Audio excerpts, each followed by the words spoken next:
Come on out.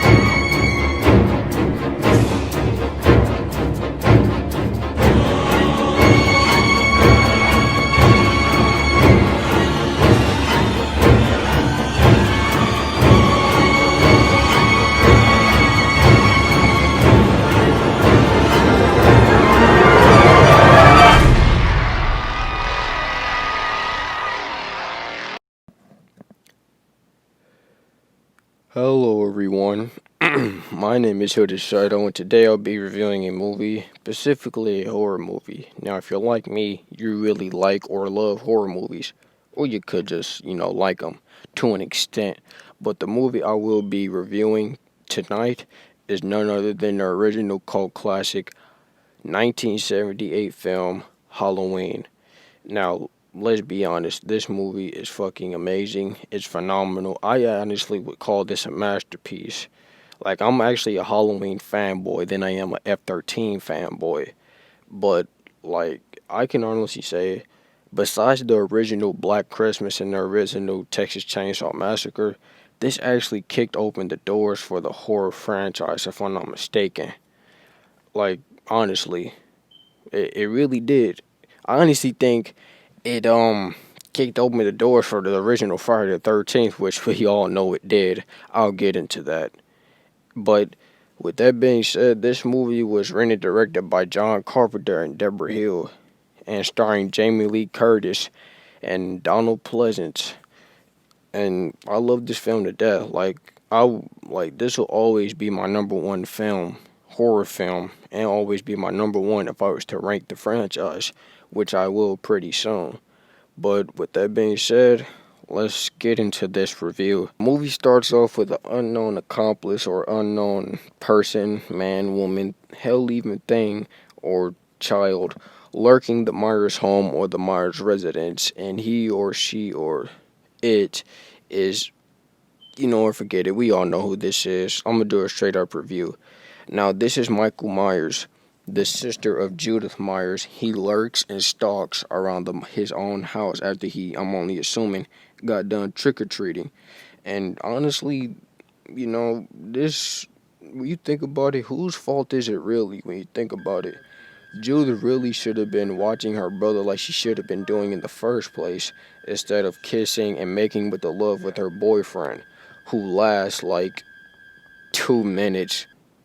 Anyway, trivia time. Believe it or not, this is actually supposed to be Deborah Hill throughout this entire time. Like, from the time the movie begins to the time Michael kills his older sister Judith, stabs her a bunch of times, and walks out the front door, that's pretty much Deborah Hill.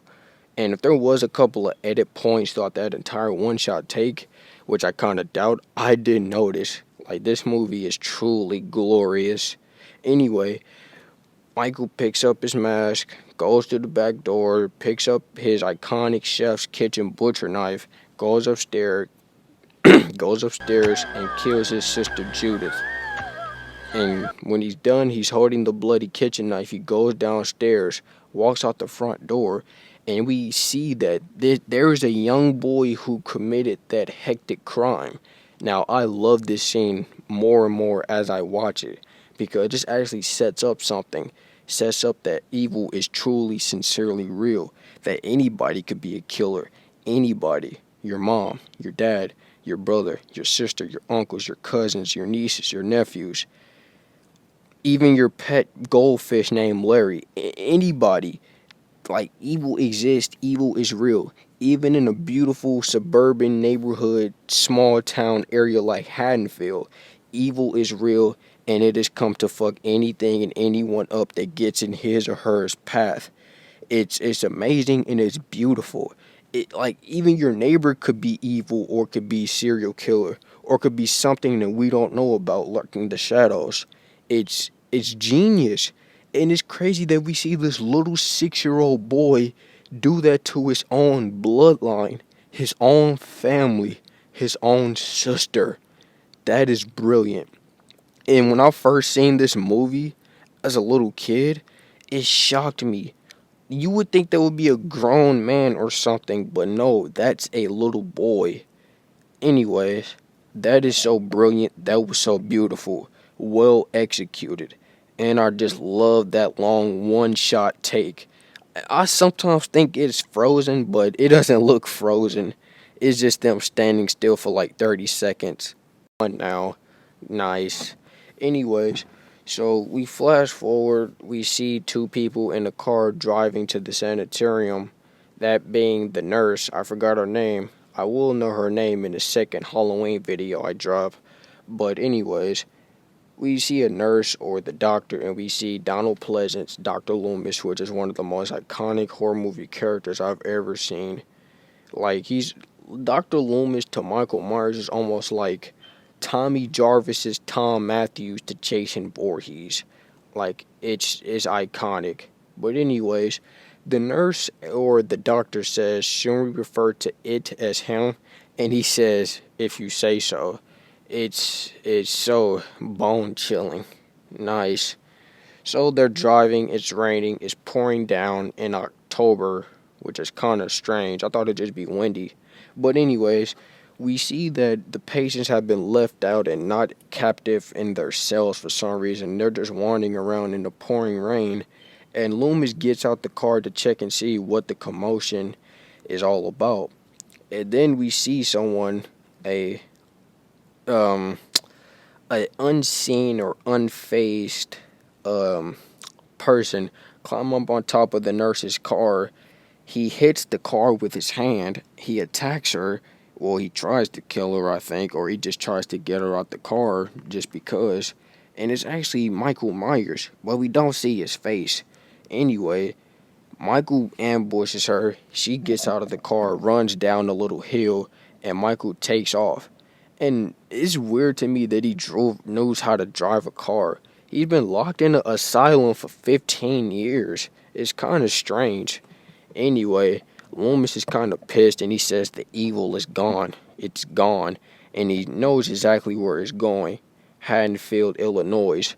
And if I'm not mistaken, there aren't palm trees in Haddonfield or Illinois, if you want to call it that. Later down the line, we get to see the small, peaceful Ale Kumbaya town, or so they thought. Small, suburban-like town up in the county, Haddonfield. And it's a good setting for a horror movie, because you wouldn't expect not a damn evil thing to just happen out of the blue, or just pop off like that in your town. Because nothing usually ever does, from what I see. But pretty soon, it's actually a good setting and an unpredictable setting, because you wouldn't expect anything bad, or should I say evil, to happen in that town until it was too late. But we get introduced to the character Laurie Strode, who's actually Michael Myers' sister. Well, we're not there yet. They never really established that they were brother or sister or relatives until the second installment, but we'll just say that they don't know each other. Anyways, we get introduced to the character Laurie Strode, played by Jamie Lee Curtis, and she's actually what she looks and resembles what you think a final girl will look like. She's the final virgin girl who will fight off the beast and lives in the end. Considering that she has bitchy friends, she's considerate, she's noble, she gets good grades, she's nice, and she just stays out of trouble. She's kind of introverted. Kind of reminds me of me, saying as I sit in the house all day, even before the pandemic that ran around in the world. uh, anyway, she has integrity for anyone or anything. She has compassion for anyone or anything. She has respect and wisdom for anyone or anything. And she most definitely has loyalty for anyone or anything. And to top it all off, besides, like I said, her asshole friends, Annie and Linda, and Bob, I think. Is Bob her friend? I don't know. That's not the point. And besides those three, she's also brave just to top it all off. See, the thing is, where Michael fucked up, I'm pretty sure, and I'm only assuming that he thought Lori would be more of an easy target just based off her appearance. You see, that's where he messed up. Don't judge a book by its cover, cause that's where Michael actually fucked up. He thought she'd be more of an easy kill, if not an easier kill, than the three of her friends. But of course, we all know how that played out. That obviously most definitely bit him in the ass. We then get introduced to the little child actors Lindsay Wallace and Tommy Doyle. Tommy Doyle is a little boy who's very energetic and very hyperactive towards his friend and babysitter Lori, but they seem like pretty good friends and their chemistry were pretty damn good. And Lindsay's as well. But Tommy, he goes to school, he gets bullied and teased for and being made fun of by Lonnie Lamb and his boys that look like the Beatles. Why do why do they look like the Beatles? Like, I don't know what made me say that. They honestly look like the Beatles. Anyway, I'm getting a little off topic here. But I said Lonnie, but Tommy gets bullied at school and gets picked on and made fun of. But I'm only assuming, from the looks of Michael, I'm only assuming he can relate to him in some kind of way.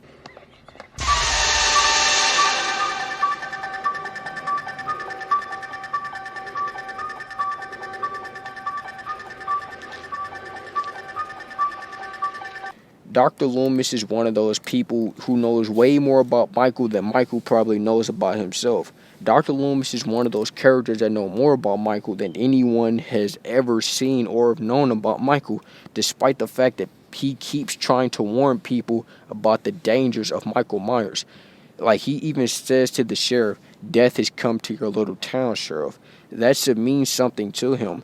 But Sheriff Brackett isn't having it. He thinks he's bullshitting. It's not bullshit. He's trying to protect and save his town than the sheriff is. And it's crazy to me.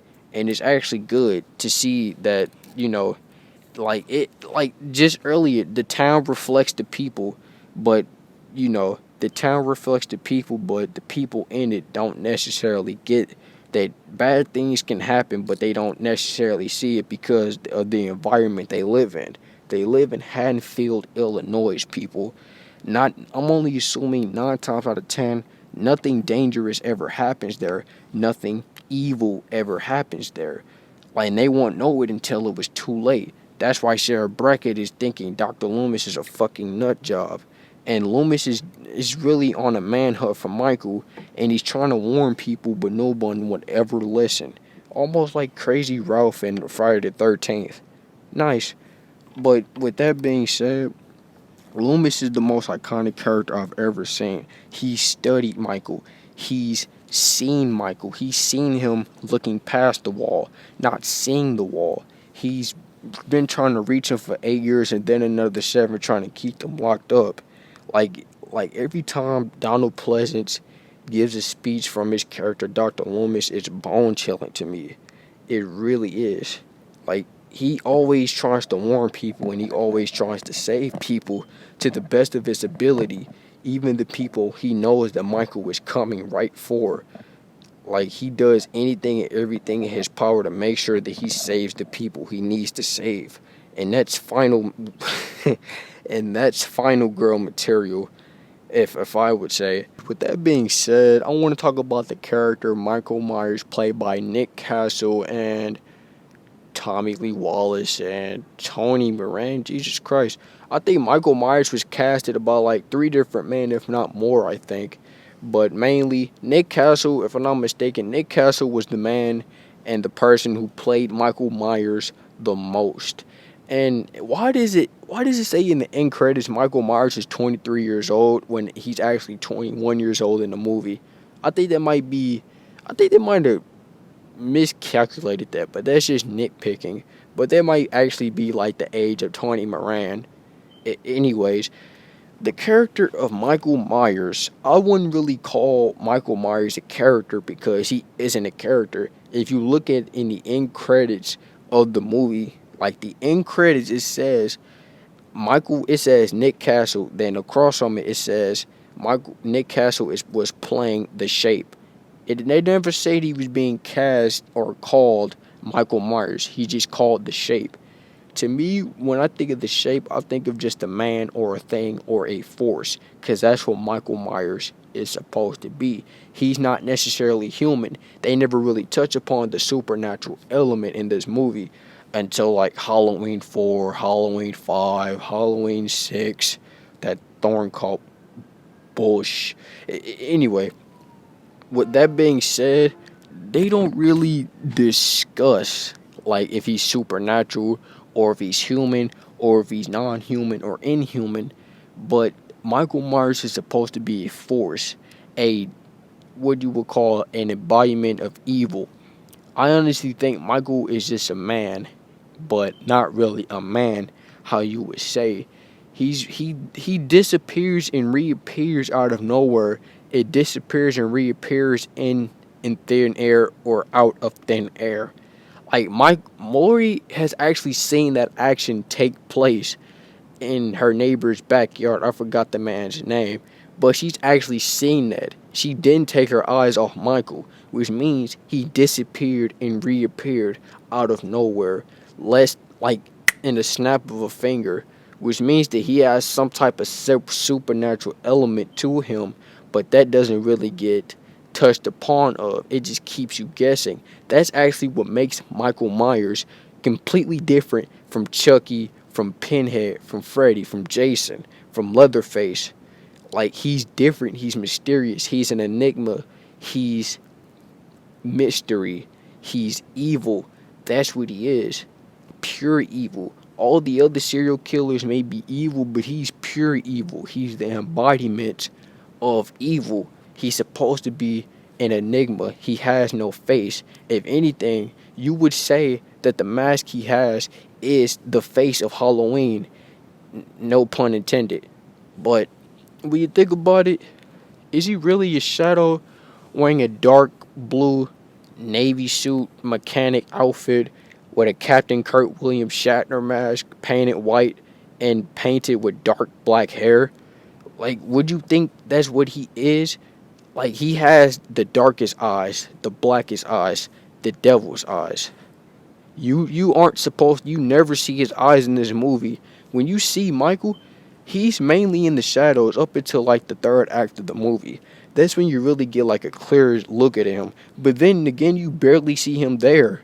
But still, the only thing you really see is his mask, or his mask emerging from the darkness, or his mask hidden in the shadows, or his mask hidden in that shadow, or this shadow, or that shadow. Or you don't see his mask at all. You just see him that could potentially be a shadow. You don't know if it's him or if it's not him, but in some shades you see him or his mask or not him at all. Just a evil, tall, lanky embodiment of evil, and that's what Michael Myers is supposed to be. Not only that, they really use or take advantage of the use of blue or light or dark blue in this movie. Because if you look in certain shots, like when he kills Bob, you can actually see a pretty decent shade of blue.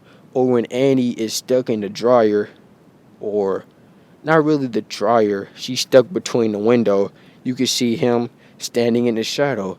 Or like when Annie's talking to Paul, aka John Carpenter, you can actually see him. Not really, but you can see him. It's truly glorious. Lori goes to the house, she opens the door, goes upstairs, then the other door, she slowly opens it and sees the body of her friend Annie. And just she's just flabbergasted. She's just shocked that she's seeing her best friend just dead on the bed with the tombstone grave marked Judith Myers, which is Michael Myers' sister. She backs up and sees the other body of her dead friend, Linda. Then she goes to the pantry and sees Bob's body swinging in and out of the pantry.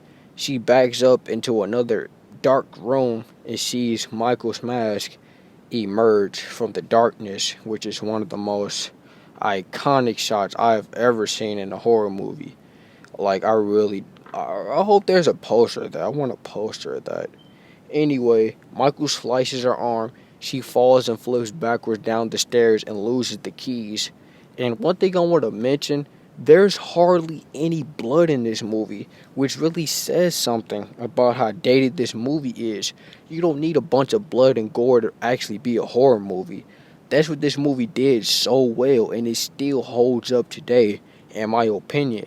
And another thing about Lori losing the keys, she's not losing keys in those tight ass bell bottom buckle jeans. She's not losing any keys in those, but anyway, movie logic. So anyway, Lori has to break through the glass to get away from Michael. She goes out through the back way and she screams and cries for help. She falls over but gets back up. She screams, knocks on doors, and cries out for help. Even though no one wants to get, no, like literally, nobody cares about a screaming victim. Nobody wants to get involved. No one wants to help. No one wants to be a savior to Lori. So she still has to fend for herself. She makes it across the street to the house. Tommy opens the door for her and she tells Tommy to go upstairs with Lindsay and lock the door. I think she told him to lock the door. I don't really remember. But Michael finds another way in through a rectangular window or something. Anyway, Michael tries to get her, but that's what I said earlier. That's where he fucked up. He thought Lori would be an easy target. But like I said, of course, that bites him in the ass when Lori sticks him in the neck with a knitting needle and Michael temporarily passes out. So when Lori takes a deep breath, she goes back upstairs to Lindsay and Tommy. Then she tells them to go and call the police or go across the street or go down to the police station. I forgot. It's one of those she said to do. They run out the house, then they start screaming at the top of their lungs, and that alarms Dr. Loomis. Dr. Loomis goes to see what the commotion is all about. But before that, Lori goes into the closet, but as we all know, Michael is pretty much the king of hide and go seek. So he finds Lori in the closet. Michael busts up the closet, and that was actually Tommy Lee Wallace for that scene. I actually thought it was Nick Castle at first, but it's actually Tommy Lee Wallace who actually bashed through the closet. And that's actually one of the most iconic scenes I've ever seen. And that's one of the most clearest, like, scenes and parts of the movie where we get to see Michael very, very clearly. So, like I said, being the final girl that Laurie Strode is, she takes a hook from a hook hanger. She unhooks that hook and hook Michael's left eye, temporarily damaging it, and that temporarily dazes him, and that causes him to drop his murder weapon. Laurie picks it up. The shit backfires. She sticks him in the stomach or the pelvis or the stomach or the chest with it. That temporarily brains him and knocks him out once again. Final girl material, like I said. Everyone clap it up for Laurie Strode. So with that being said, Laurie takes another deep breath, walks up, gets up slowly, but then as you can see in the background, Michael gets up slowly, leans up, gets up slowly, and walks slowly towards Laurie, if not at her exact same pace, or if not faster. So then that's when Michael finally gets his hands on her, and he's about to kill her, but of course, Michael's doctor, Dr. Loomis, the Lord and Savior, saves Laurie in the process. But before he shoots Michael, Laurie takes off Michael's mask and unmasks him. And we see Tony Moran. The reason why we see Tony Moran and not Nick Castle's face, I'm only assuming John Carpenter wanted a pretty boy for that scene. Because, I'm not even gonna lie, Nick Castle kind of does look like Adam Sandler a little bit. It's weird, but anyway, that's actually Tony Moran who actually plays unmasked Michael. We don't see Nick Castle or Tommy Lee Wallace's face. We see Tony Moran's face. So that temporarily dazes him again, because Michael needs his mask. That's the first thing he does. He doesn't continue to kill Laurie. That stops him in his tracks. He actually stops what he's doing to put his mask back on his face, shielding himself from the world as what he's technically been doing. That's why he wears mask in the first place. So Dr. Loomis shoots him one time, then he shoots him 5 more times till Michael bounces out of the balcony window and falls on his back first and lands.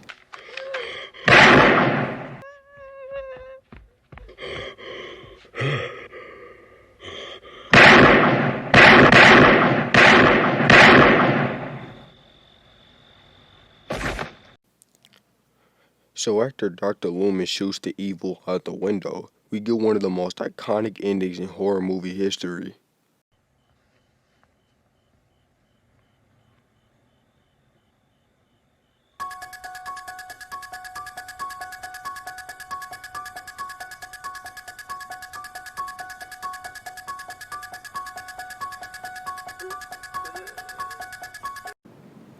Now look, I really fucking love this ending. The reason why I love this ending with all my heart is because it technically shows you that evil isn't done doing what it has or needs to do, or it doesn't really need to do anything because Michael Myers doesn't have a motive. Evil doesn't have a motive. Like I said earlier in this video, evil could be anyone, anyone could be evil. It's the same fucking thing. Your mom, your dad, your sister, your brother, your auntie, your nephew, your nieces, your nephew, your cousins, your neighbors could be evil. They could have the same murderous or homicidal tendencies as Michael fucking Myers. And it shows you, this ending shows you that you can't kill evil. You may be able to hurt evil. You may be able to stick evil in the neck with a knitting needle. You may be able to stab needle in the evil in the fucking pelvis. You may be able to shoot evil 6 times. But one thing you can't do is kill evil, because evil still lurks in every single nook and cranny, every single corner, every single bus stop, train stop, every single neighborhood, city. Evil is everywhere around us, and we won't know where it is until it's too late. That's why I love this movie. That's why I love this ending. One of my favorite movie endings of all time is this ending. And you could just tell that Michael wasn't dead just based off the look of Dr. Loomis, which is kind of funny but bone chilling.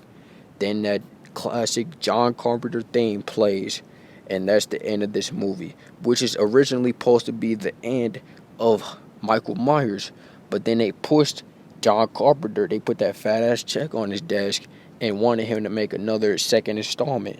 So he couldn't really think of anything until he thought, you know what, fuck it. I'm gonna just make Michael Myers and Laurie Strode relatives, brother and sister. Anyways, with that being said, my name is Hooded Shadow, and I'll see you in the next movie. I said movie. I'll see you in the next video I make, continuing the night he came home. And another thing, it's Halloween. Everyone's entitled to one good scare. Go in!